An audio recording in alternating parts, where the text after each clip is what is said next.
Okay. Okay. All right, guys. So we're sitting here with the owner, Chris, of Monaxa in Thailand. He put us up at the Hilton, took care of the flights and hotel. Very, very generous man.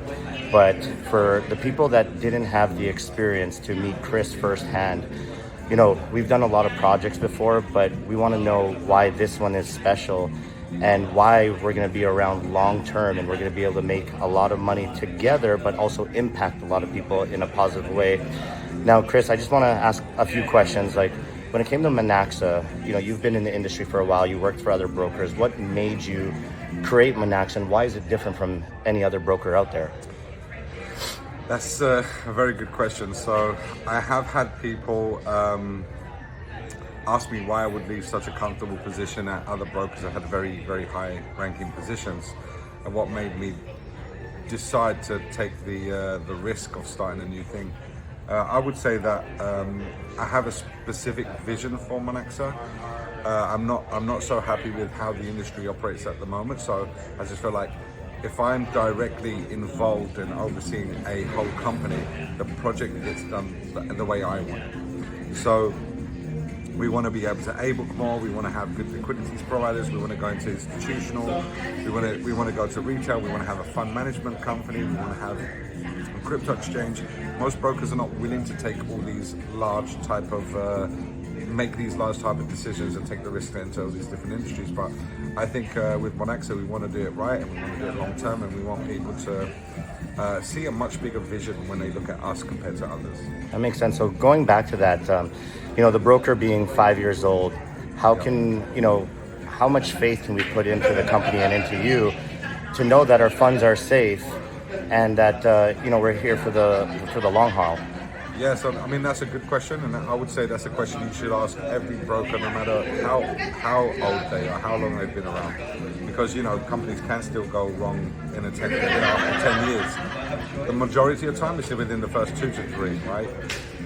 We've obviously gone past that. We are increasing our regulatory footprint every single day. We're on our 3rd license. Straight after our 3rd, we're going to go to our 4th, which is a European license. And after our 4th, we want to go to a 5th, which is the Middle East UAE license. We focus very heavily on the regulation. We operate as if we are 100% fully regulated everywhere, because when we apply for licensing, we want to be like halfway there. We want to be accepted. So we do follow best practices. Plus, we are actually licensed, so we do have to follow the practices anyway. But we make sure that we really follow the rule of segregation of funds. So that's, I think, probably the most important thing.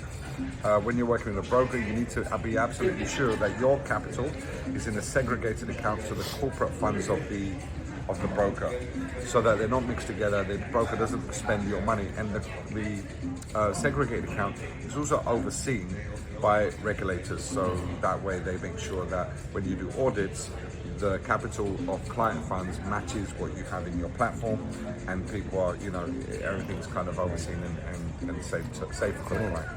And within Monaxa, it's going to have a lot of product offerings within there, but there are some safety measures on some of the copy tradings that we're going to be using. Correct. I think people can kind of feel confident, but obviously there's a risk to investing in the Forex market. Correct. Crypto coming as well. But I think the products that you're bringing to this and aligning with everything else, I think Monaxa's a winning company. Yeah, I mean, thanks for saying that, obviously. But look, we understand that every client needs to have a choice, a complete choice in what they do. So we do have, you know, all the regular risk disclaimers and things like that to pre-warn you, to make sure that you're taking a decision based on your risk appetite and not what someone else tells you to do, because you should only ever invest fund or money that you can afford to lose, just in case the inevitable, you know, not the inevitable, but I would say the possibility of that happening. The inevitable thing is that you should always invest what you can afford to lose, just so that you're also clear that it's not a stress in the back of your mind. You can make other decisions later on. If you want to put more money or whatever, you can do that later, but don't rush is the thing I want to say. Put money and test it out and make sure you're absolutely happy with the product. However, the most important thing is that you understand the way our system works is the investor is in control of everything. The investor can choose whether to invest, whether to even invest in a particular product or service, whenever to stop that investing in that product or service, and whether they want to withdraw immediately from that product or service. The complete control is on the investor side, whereas normally it's not on the investor side. In this situation, we've kind of reversed that. So since all the power is in your side, as an investor, the only thing we ask is that you use that power, because you don't always have it. So you might as well use it to make sure that your investment is safe, and also look at investment strategies so you know how to diversify from risk and invest in multiple different assets so you're not all heavily invested in one place and things like that. So you've got to look at all the angles of investing. Perfect. That's all we need.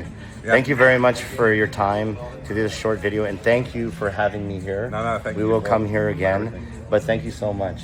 Right. Take care. Thank you.